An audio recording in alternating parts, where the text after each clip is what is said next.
Allez, c'est mon dernier jour de vacances, donc il fait beau, j'en profite encore, j'irai dans l'eau certainement cet après-midi.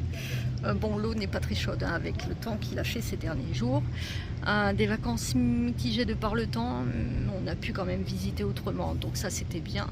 Donc 27 septembre, c'est le jour aussi de l'anniversaire de ma gazelle, donc je lui fais un gros bisou et je lui dis à bientôt. Mon dernier jour de vacances, vous allez m'avoir en gros plan, ce qui n'est pas très top pour vous, hein, je m'en excuse, mais bon, tant pis. Hein. Et je vais vous parler de À trop jouer avec le feu, qui est le livre de Luna Benz d'auteur, je pense. Je vous mettrai la photo juste avant ça. C'est un livre assez classique finalement, un livre sur le passé présent des gamines qui étaient inséparables lorsqu'elles avaient 15 ans. Elles ont tout fait, elles ont bu, elles se sont droguées, enfin elles ont fumé, etc. Et puis on va se rencontrer. Enfin, il y a Vega qui a quitté Silverbro. Et puis il y a Katja qui est restée à Silverbro. En fait, quand elles avaient 15 ans, finalement, elles ont scellé un pacte et elles ne se voyaient plus. Et Vega est partie. Elle est partie parce qu'elle ne pouvait plus. Silverbro l'a rappelé à l'horreur. À l'horreur, ouais. À ce qu'ils ont fait. À ce qu'elles n'auraient pas dû faire. Donc la Katja l'appelle parce qu'elle est en panique, parce que ce sont tous des menteurs, parce qu'elle va aller dire à la police ce qui s'est passé. Vega lui dit de se taire, d'attendre qu'elle arrive.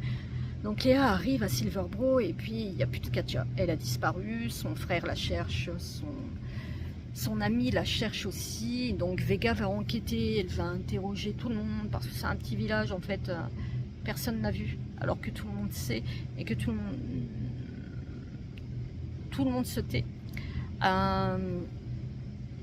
Au fur et à mesure, il y a le passé qui va ressurgir. On va découvrir le passé de Vega et de Katja. On va découvrir ce qu'elles ont fait. On va découvrir leur vie à Silverbro, qui est un peu... En fait, il n'y a rien à faire à Silverbro, mis à part boire et se droguer. Il n'y a rien à faire. Donc, leurs excès, on va suivre leurs excès. Il n'y a pas d'avenir, mis à part à la Syrie, à Silverbro. Il n'y a pas quelque chose qui fait que tu peux t'en sortir. Sauf que Vega avait une plume magnifique et que le prof de français, Atle, lui a dit d'écrire qu'il fallait qu'elle fasse des exercices, qu'il fallait qu'elle y aille, quoi, qu'elle avait du talent. Donc elle l'a fait. Et puis en fait ce livre je l'ai trouvé quand même assez redondant, assez répétitif. J'ai deviné au fil des pages, au fil de ce que l'on nous annonce, j'ai deviné ce qu'il se passait, j'ai deviné ce qu'il allait se passer, et la fin n'est pas forcément une révélation qui m'a scotché. Donc ouais, je suis assez mitigée sur ce livre, voire je suis passée à côté. Non, je suis pas passée à côté, mais j'ai eu aucune empathie pour les personnages. C'était trop convenu, c'était trop ouais, aucune empathie, ouais, j'étais pas, ça m'a aucune émotion en fait, ça m'a créé aucune émotion, et pourtant il y a des choses qui auraient pu, puisque c'est une famille dysfonctionnelle. C'est atroce hein, ce qui a pu se passer. C'est l'horreur pour Katja, l'horreur pour Vega. Dans une moindre mesure, Vega qui a perdu sa mère dans des circonstances assez troubles. Et pour Katja, oui, elle pique des crises, elle est hystérique, elle est triste, souvent. Elle est plutôt... elle a plutôt des envies de... Elle a plutôt des idées sombres, et on comprendra pourquoi. Mais ouais, moi j'ai très vite deviné, donc faites-vous-en l'idée vous-même. Pour ma part, ce sera un côté mitigé. Et pour maintenant, je vais vous laisser. Je vous reprends plus tard, ça sera chez moi maintenant. C'était mon dernier livre des vacances. Je vous laisse encore sous cette... Là, c'est mieux que de me voir moi. Et puis, j'essaye de vous prendre. Alors, les pins parasols sont assez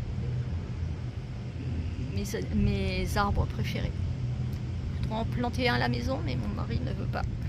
Donc, je vous laisse. Allez, je vous dis à bientôt. Et puis, bon week-end à tous. Ciao, ciao. Bonjour, nous sommes dimanche 29 septembre, je suis rentrée hier de vacances. J'ai eu un temps plutôt mitigé, on était dans le sud, c'était mitigé, c'était pas les chaleurs habituelles, mais on a pu quand même faire pas mal de choses. D'ailleurs, vous aviez eu des petites vidéos dans la dernière vidéo YouTube.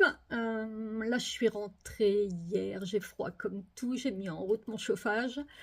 J'ai les douleurs qui se réveillent et ça, c'est... faut que je me réhabitue. Ça, c'est usant et c'est chiant, embêtant. Et par contre, j'ai eu plein de surprises. Une boîte aux lettres, heureusement que j'ai laissé mes clés à ma voisine parce que la boîte aux lettres aurait été trop petite. Donc je vais commencer par les réceptions enfants. J'ai reçu carte animaux totem de chez... alors c'est Deux Coques d'Or, c'est une filiale d'Hachette, si mes souvenirs sont bons. C'est des ateliers de Marion Blanc, donc c'est des cartes animaux totem où il faut...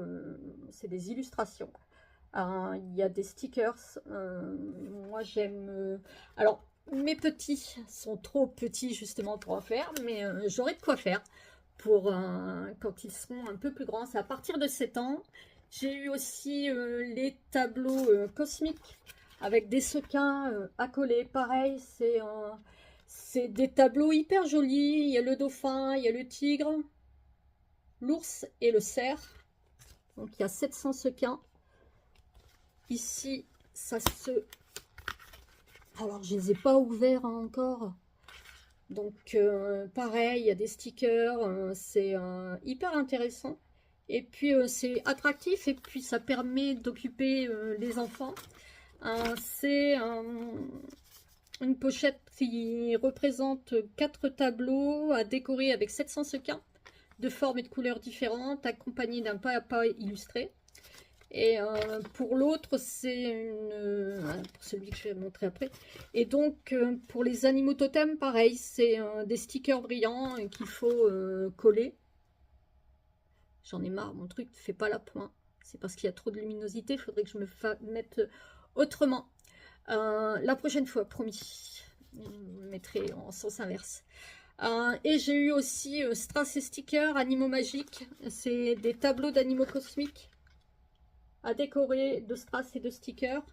Il y a 5 tableaux également. J'ai de quoi faire avec mes deux petits. Ils ont chacun quelque chose. Ce ne sera pas que pour le plus grand. Hop, je vais vous montrer également, pour l'instant je bois ma tisane, j'en suis désolée, j'ai hyper froid.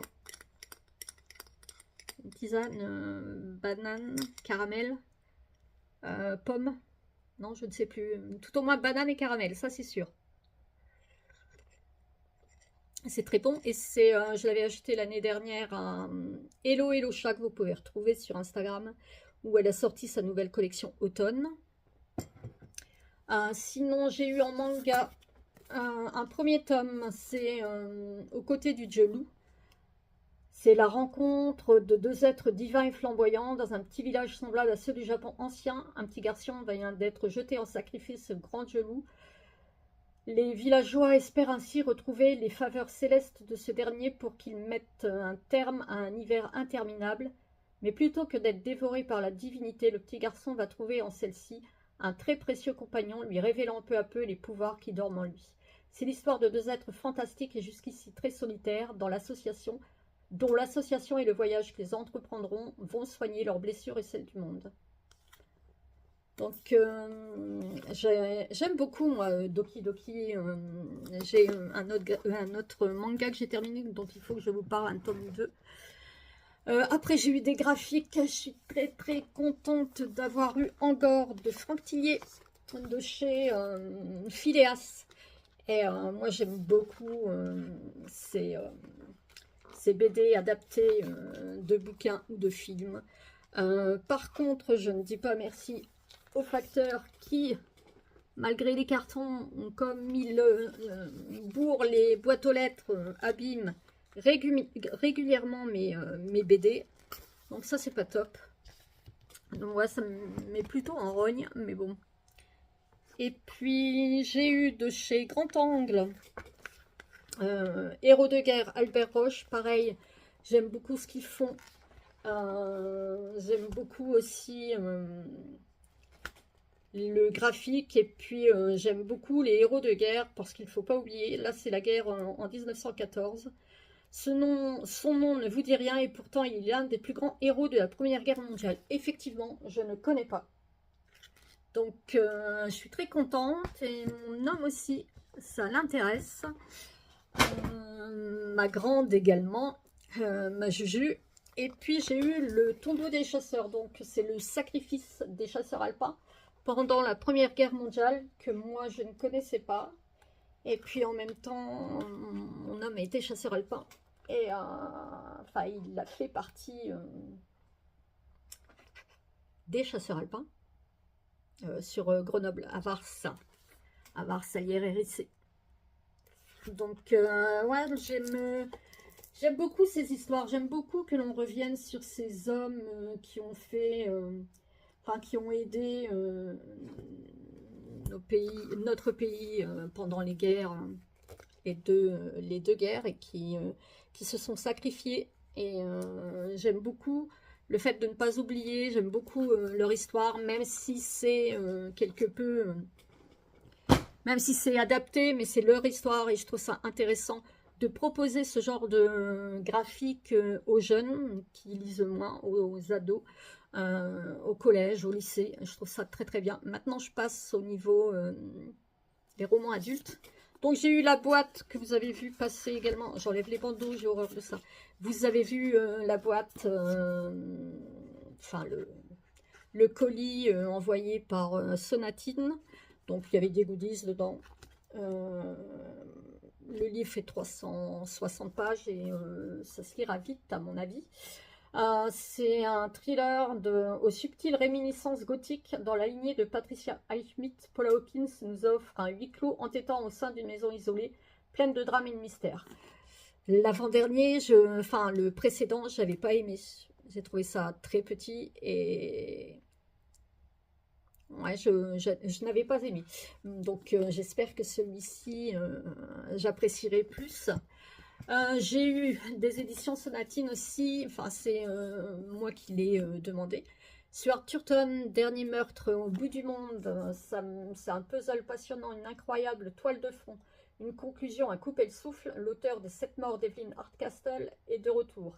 Apprêtez-vous à vous faire balader d'indice en indice dans ce labyrinthe ébouriffant jusqu'à une conclusion que vous n'êtes pas prêt d'oublier. Moi, ce que j'avais aimé aussi de Stuart Turton, c'est la... Alors, j'ai pas lu les 7 morts d'Evelyn Hardcastle, peut-être que je vais me le prendre. Moi, j'avais adoré L'étrange traversée du Sahardam, que j'avais lu avec Stelfic. J'avais beaucoup aimé. J'ai eu aussi en poche chez Rivage, Mon cœur est une tronçonneuse.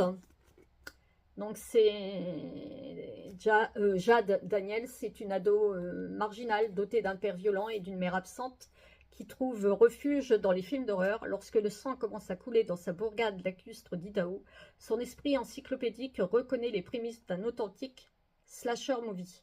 Jade nous entraîne alors dans un cauchemar éveillé et laisse entrevoir un portrait surprenant, celui d'une jeune fille effrayée qui cherche désespérément un foyer. Mon cœur est une tronçonneuse et son histoire, sa vengeance et son triomphe. Ouais, ça me fait bien envie. En même temps, je pense que je pourrais de ce fait participer au challenge de Céline Lecture. Ça peut rentrer dans ce Je pense que ça peut rentrer dans son challenge. J'ai pas beaucoup hein, de livres d'horreur, mais celui-ci, ouais, peut, je pense, en faire partie. Parce que j'ai eu aussi par les éditions Rivage, je vais tout faire tomber.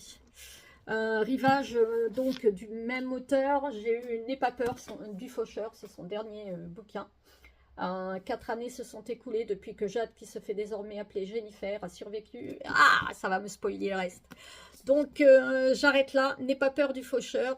C'est une suite directe je pense hein, que c'est une suite directe de Mon cœur est une tronçonneuse. C'est un festival du gore intelligent et une véritable superstar de l'horreur. Il sort le 2 octobre. Et celui-ci en poche, je ne sais pas. Pareil, les sonatines, j'ai pas regardé quand il sortait, ça doit être au mois d'octobre. J'ai eu aussi Nicolas Beuglet, l'ultime avertissement. Alors pareil, j'espère que je vais aimer. Sinon après j'arrêterai. Parce que j'ai pas aimé son précédent. J'ai pas aimé... Ah, il y a un, je ne sais plus lequel, mais où il est question de complotisme, et j'avais pas aimé vers quoi il était parti. Donc là, c'est totalement autre chose. C'est pas ses héroïnes habituelles. Là, c'est dans le véhicule qui l'a conduit vers les Appalaches. Félicia sourit en observant les sommets enneigés. La jeune experte en art a été invitée à étudier 3 objets de la fabuleuse collection des Castlemore. Alors Félicia doit en réalité, quand elle arrive au manoir, enquêter sur d'inexplicables disparitions humaines. Donc ouais, à voir. Je me réserve pour l'instant, mais à voir. Après, j'ai eu la surprise aussi de recevoir de chez Fleuve le dernier des Camus. Alors j'ai vu du bon et j'ai vu du moins bon. Beaucoup de moins bon que du bon. Donc je me ferai je me ferai mon avis moi-même, sans qui que ce soit. Il y a combien de pages? À peu près 500. Donc je verrai bien. Je verrai ce qu'il en est. J'ai eu aussi un graphique de chez Virage Graphique. Donc c'est La part des lâches. Jet, Abby, Sarah, Tom et Henry, en pleine période de remise en question professionnelle et amoureuse, Abby décide de quitter Paris pour rejoindre une maison isolée au cœur de l'Auvergne. Accueillie par sa meilleure amie, elle y fait la connaissance de Sarah, Henry et Tom et se coule dans un quotidien nouveau. Mais peu habituée à la vie en groupe, elle ressent vite le besoin de troquer les murs partagés par la quiétude de la forêt. La part des lâches est un huis clos à la tonalité douce amère, à la jonction de l'intime et du politique. Ouais, très envie. Le graphisme est assez particulier. À voir. C'est très noir. Ça peut être très très noir. Donc à voir. Ouais, je suis très intriguée par ce graphique que je vais mettre ici. J'ai eu aussi par seuil 2 amis sur mes épaules. Et si nos angoisses se personnifiaient et parlaient. C'est ce qui arrive à Toki, dont le traumatisme vécu dans l'enfance l'accompagne au quotidien sous la forme d'une panthère noire jugée sur ses épaules, parlant en permanence et isolant la jeune fille.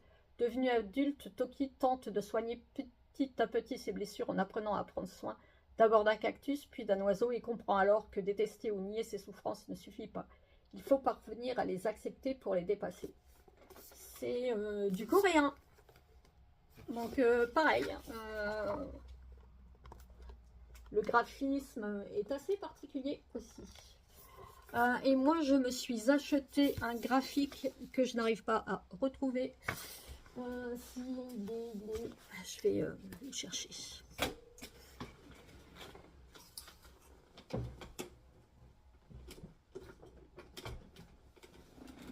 Hop. Voilà.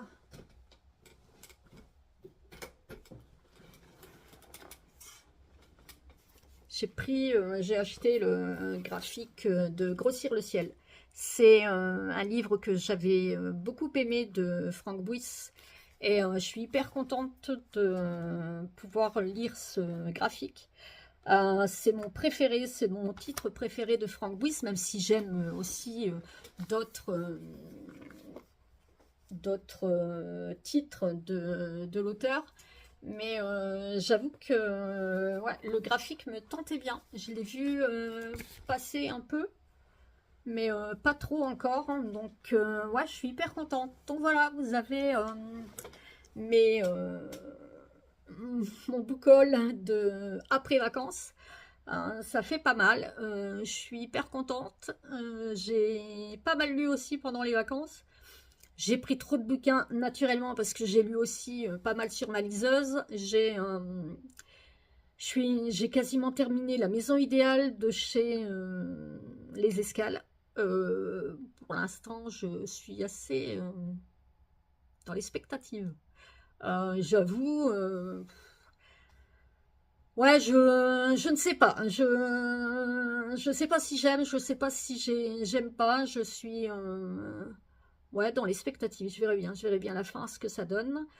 Après, en lecture pour le mois d'octobre, je pense que je vais lire, il faut que je revoie avec Séverine, donc avec Rose Bibli.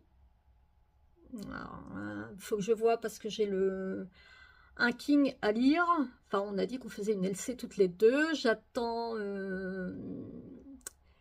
Elodie, donc c'est l'univers livresque d'Elodie. Je ne sais plus son nom sur Instagram, mais je vais voir si je lis pas Elena Piacenti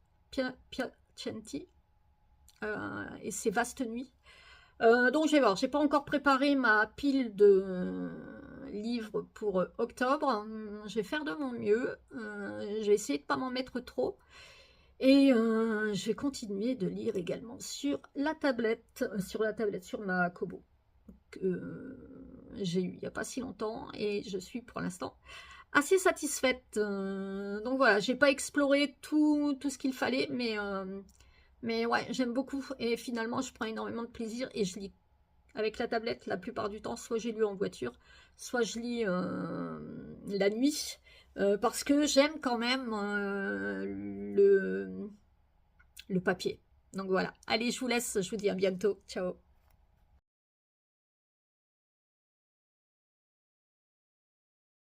Salut. On est lundi 30 septembre. Je suis dans ma salle. Donc vous verrez pas à la bibliothèque, mais c'est pas grave. Je viens vous parler du livre de Serena Giuliano, Felicita. Je vous mettrai l'image juste avant. J'ai beaucoup aimé, je vais pas dire les livres de Serena Giuliano, moi ça me met du baume au cœur, même si le thème est difficile puisqu'on parle du deuil, de l'amour en général, de l'amour amical, de l'amour tout court, de l'amour pour un enfant. Euh, sont des thèmes qui sont pour certaines choses, tout au moins pour le deuil, qui est compliqué, qui est difficile de se relever, surtout quand c'est son amie qui est décédée, une amie qu'on considère comme sa sœur. Et c'est difficile de se remettre de cela. Surtout que la petite fille Bianca n'a que 1 an, 18 mois. Et c'est la marraine, elle a décidé de lui raconter sa mère par mail, qu'elle recevra au fur et à mesure. Mais j'ai trouvé ça beau, j'ai trouvé ça pétillant aussi, malgré tout. Alors effectivement, on va pas dans la profondeur, mais enfin moi j'aime l'autrice, moi elle me fait rire, elle a un cynisme que j'adore, elle a un humour que j'adore, et lire du Serena Giuliano de temps en temps, moi ça me fait du bien. En plus là je l'ai écoutez, c'est elle qui parle et je trouve que ça donne une dimension bien particulière au livre. Dedans, on a aussi des expressions italiennes, on a des mots italiens, on a la nourriture italienne. J'ai l'impression d'avoir pris 4 kilos rien qu'à le lire. Mais moi, ça me fait du bien. Ouais, c'est quelque chose qui me vide la tête. Moi, j'aime beaucoup ce qu'elle fait. Même si, effectivement, on n'est pas dans le roman noir, on n'est pas dans la profondeur, on n'est pas là actuellement, c'est ce que j'avais besoin. Je suis revenue chez moi en Lorraine, il fait froid, il fait humide et j'ai les douleurs qui se sont réveillées. C'est hyper compliqué à gérer, il va me falloir du temps, mais j'avoue que le livre de Serena Giuliano m'a fait du bien. J'avais l'impression d'être encore au soleil. Ouais, c'est ce qui n'est pas le cas. On va battre le mal par le mal. Après, je ferai mes exercices de kiné. Même si les douleurs sont là, il faut quand même que j'avance. Je vais vous parler aussi donc du manga. Je suis incapable de vous dire je ne sais pas parler anglais, je ne sais pas les intonations, je ne sais pas ça. Je peux vous parler un peu italien, mais alors anglais pas du tout. Donc on arrive avec Yulit, non, elle s'appelle Licha, mais elle a pris comme nom Yulit. C'est une réprouvée, j'avais lu le premier tome, là c'est le deuxième, c'est en 3 tomes normalement, si mes sources sont bonnes. Et c'est une réprouvée qui a été élue pour être qui a été élue pour être héritière des pouvoirs de la déesse. Une réprouvée, c'est une fille qui est pauvre, donc c'est incompréhensible pour ceux qui sont des sanctifiés, donc qui font partie de la bourgeoisie, qui font partie de la haute société. Donc c'est normalement 4 jeunes filles sont élues, ici il y en a eu 5, on les appelle les Providences. Alors on retrouve Kate et puis Kirik. Au fur et à mesure, on voit le jeu de Kirik l'autrice a installé dans le premier les personnages, et là dans le deuxième, on voit un peu le jeu de Kirik, le double jeu. Kate, les sentiments qui commencent à se faire, et puis Yulit qui est de plus en plus ferme, qui est de plus en plus... qui s'affirme et qui ne se laisse pas faire. J'adore cette histoire. Moi, j'adore ce manga. C'est l'histoire d'une jeune fille qui va se battre et qui est désignée par la déesse, mais qui va se battre pour ce qu'elle est, qui ne va pas se laisser marcher sur les pieds, qui va avoir la répartie. J'adore la répartie qu'elle a.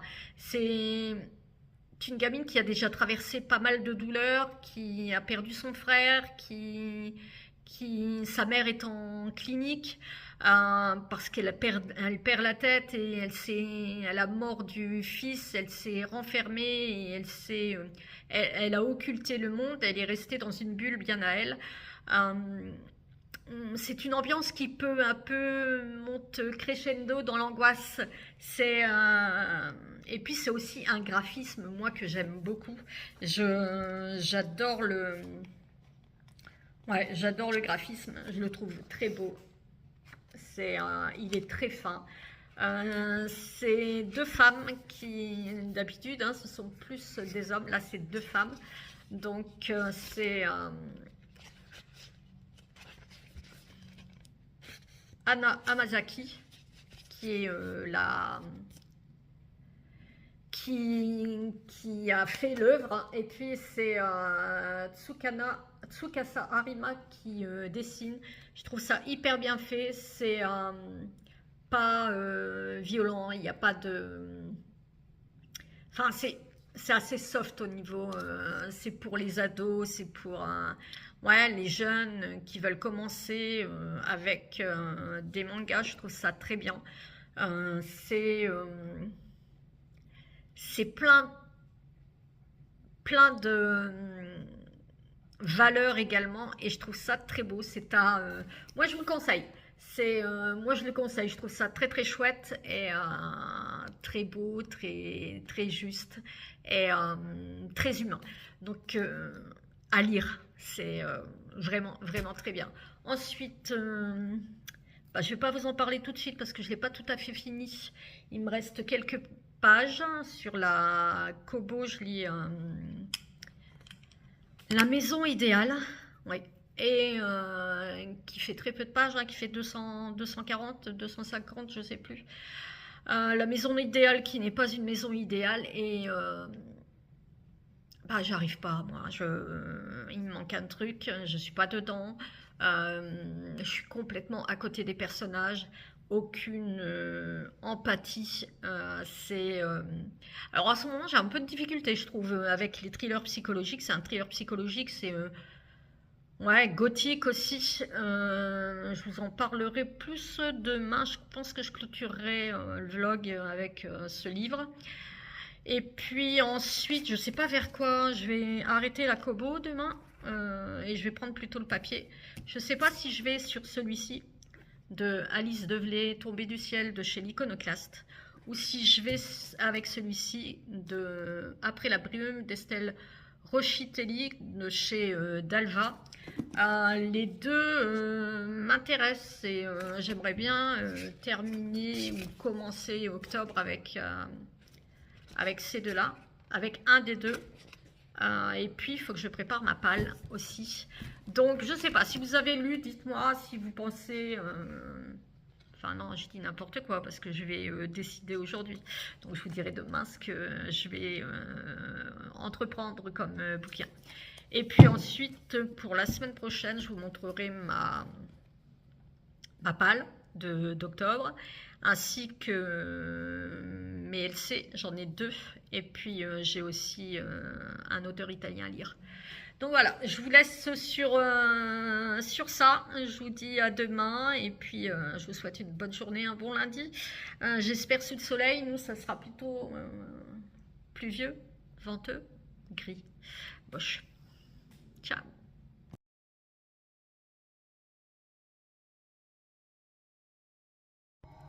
Salut, nous sommes mercredi 2 octobre, je reviens vous parler de la maison idéale. Je vous mets juste avant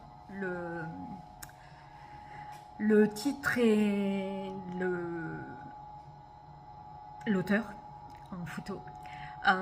C'est une lecture que j'ai eue sur NetGalley, c'est une lecture qui fait un peu compliqué, qui fait difficile à lire malgré les 200, même pas les 250 pages, et qui moi, m'a laissé un avis mitigé. On est en 2017, il y a Nick, le mari d'Orla, qui achète une nouvelle maison, qui veut absolument aller vivre dans le Dorset, et près de ses parents et acheter une grande maison. Lui continue de vivre sur Londres, donc il rejoint sa femme le week-end. Il a choisi ça sans forcément demander l'avis à sa femme qui n'a jamais d'avis, qui suit un peu sa femme Orla, qui n'a jamais d'avis, qui suit un peu ce que dit son mari. Il est assez péremptoire, il est assez je le trouve quelque peu toxique. Et il a choisi d'aller vivre là-bas pour leur petit garçon de 3 ans, Sam, qui d'un seul coup a arrêté de parler. Donc cette maison idéale, il l'a achetée pour ses enfants, parce qu'il a 2 enfants, une petite fille et un petit garçon. Et puis, on est aussi en 1976 avec Lydia, qui est une gouvernante qui s'occupe des enfants de Sarah. Sarah, qui est une jeune veuve qui continue de travailler. Elle est plutôt... avec ses enfants, elle est assez froide, elle s'occupe très peu d'eux, elle n'a pas du tout l'instinct maternel. Et elle laisse surtout Lydia s'occuper des enfants, de leur donner l'amour qu'elle ne leur donne pas, et de s'occuper d'eux. Cette alternance passé-présent, on remarque qu'il y a des croyances, des rumeurs par rapport à cette super maison idéale que Lydia et Sarah ont également vécu dans cette maison. Et les deux jeunes femmes, donc Orla et Lydia, se sentent un peu seules parce que elles entendent des voix, elles voient des silhouettes. Il y a des portes qui claquent, mais il n'y a qu'elles qui voient. et qui entendent cela.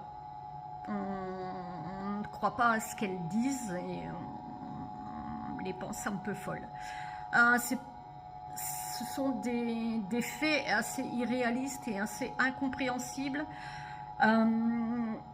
C'est comme l'impression que la maison les repousse. En fait, la maison, c'est aussi un personnage principal. C'est un personnage qui fait du bruit, c'est un personnage qui vit, c'est un personnage qui fait ressortir tout ce qu'elle a vécu, en bien ou en mal. Et ces deux femmes ont décidé, malgré l'oppression qui les gagne dans cette maison, elles ont décidé de rester pour les enfants et de faire attention à eux et de les sauver coûte que coûte. J'ai les cheveux un peu dans tous les sens. Tant pis. Et chacune à leur manière, elles se sentent abandonnées. Et Orla et Sarah vont mener un combat contre cette maison. Mais en même temps, ces deux femmes, j'ai pas eu du tout d'empathie. Pas eu du tout d'empathie avec les personnages, même s'il se passe des choses extrêmement bizarres, même s'il se passe des choses dramatiques, j'ai pas eu du tout d'empathie. Pourtant, c'est pas un roman c'est un roman que j'ai trouvé long, malgré ce roman assez court. J'ai l'impression qu'on a survolé et pour moi, il n'y a pas j'ai pas de réponse à mes questions. C'est une fin ouverte et je déteste ça. Moi, je m'attendais à quelque chose de plus mystique, de plus surréaliste. Il n'y a pas eu et en fait, ouais, bon bref, je reste mitigée et déçue par cette lecture. Ça fait un deuxième bouquin où j'ai pas... Enfin ouais, où c'est assez mitigé. J'aime pas faire des... C'est pas que j'aime pas, c'est je sais pas faire des chroniques négatives. C'est toujours assez compliqué. Mais je peux pas dire j'aimais, c'est pas vrai. Je vais vous présenter aussi ma palle du mois d'octobre. J'ai décidé cette année de faire le challenge de Céline Lecture. Donc je m'en pose mes SP. Je les ai ajoutés aussi dans la liste de Céline Lecture. Donc c'est le Scary Spooky Challenge du mois d'octobre. Et j'ai intégré aussi mon challenge auteur italien. Donc je vais vous montrer. Et j'ai 2 LC à faire qui n'ont rien à voir avec le Scary Spooky Challenge. En LC, avec Elodie Universe, c'est Vaste comme la nuit de Elena Piacentini. C'est un thriller. Et on parle d'un capitaine, Mathilde Sénéchal, qui retourne sur les lieux de son enfance. Je ne vais pas plus loin parce que j'ai pas envie d'être spoilée. Donc on va lire ce texte, enfin ce livre pour le mois d'octobre. Avec Séverine, donc Rosebilly. On va lire La Bricasse de Stephen King, 22-11-63. Je pense que c'est celui-ci qu'on doit lire. Je pense pas que je me trompe. Je ne sais pas si je vais le terminer en octobre, mais je vais le commencer. Ce sera déjà pas mal. Pour le challenge de Céline Lecture, donc moi j'ai mis mon challenge, mon bouquin du challenge auteur italien, L'enfer du commissaire Ricciardi. C'est pour découvrir enfin que la chaleur, la vraie, vient de l'enfer. Donc pareil, je lis pas la 4e de couve, j'ai pas trop envie. C'est ouais, j'ai pas envie. Je découvrirai. J'ai décidé aussi de mettre Stephen Graham de chez, ça c'est un SP de chez Rivage Noir. Mon cœur est une tronçonneuse. C'est un roman noir, c'est une vengeance et un triomphe. C'est complètement déjanté entre humour dévastateur et carnage indicible. Ouais, celui-ci, il me fait vraiment, vraiment très envie. J'ai décidé aussi d'y mettre Shining de Stephen King, naturellement un Pookie Scary Challenge sans un Stephen King. C'est pas un challenge. J'ai également décidé de mettre Stuart Turton, Dernier meurtre au bout du monde, qui... Je lis pas plus. J'ai lu un truc, mais que je ne dirai pas. Donc, c'est pareil, un SP que j'ai intégré dans cette liste. J'ai envie aussi de lire Grossir le ciel. C'est un roman très noir de Frank Buis, ici en graphique, de chez Delcourt. Et de chez Phileas, je mets Angor de Franck Tillier, que j'ai lu en roman et que j'avais adoré. Et bien sûr, pour ce challenge de l'horreur, du roman noir, j'ai mis ces deux magnifiques livres des contes macabres. Je vais vous les montrer. Donc, qui est illustré par Benjamin Lacombe, c'est le tome 2, le volume 2, donc c'est Edgar Allan Poe. Je lis au fur et à mesure, je ne les lis pas tous en même temps, il y a plusieurs contes, plusieurs nouvelles, donc je les lis au fur et à mesure. Je le finirai certainement pas en octobre, mais je m'y mets pour tout jusque fin décembre. Et le volume 1, moi j'adore les illustrations de Benjamin Lacombe, elles sont magnifiques. Je les trouve superbes. Donc voilà, c'est déjà pas mal. Si j'arrive à lire d'autres livres, je vous les mettrai au fur et à mesure. Sinon, je trouve que il y a déjà pas mal de bouquins. Je ne sais pas si je vais tout lire, mais je vais déjà essayer de lire mes LC et de lire les graphiques et le challenge italien. Et ouais, je vais essayer d'y aller un peu plus vite et d'intégrer, si je peux, des SP. Ça va être compliqué, je vous jure. Donc sur ce, je vous laisse. J'espère que vous n'avez pas trop entendu mon poêle qui fonctionne. Il fait froid, il pleut depuis ce matin. C'est pas top. Et je vous mets la vidéo aujourd'hui.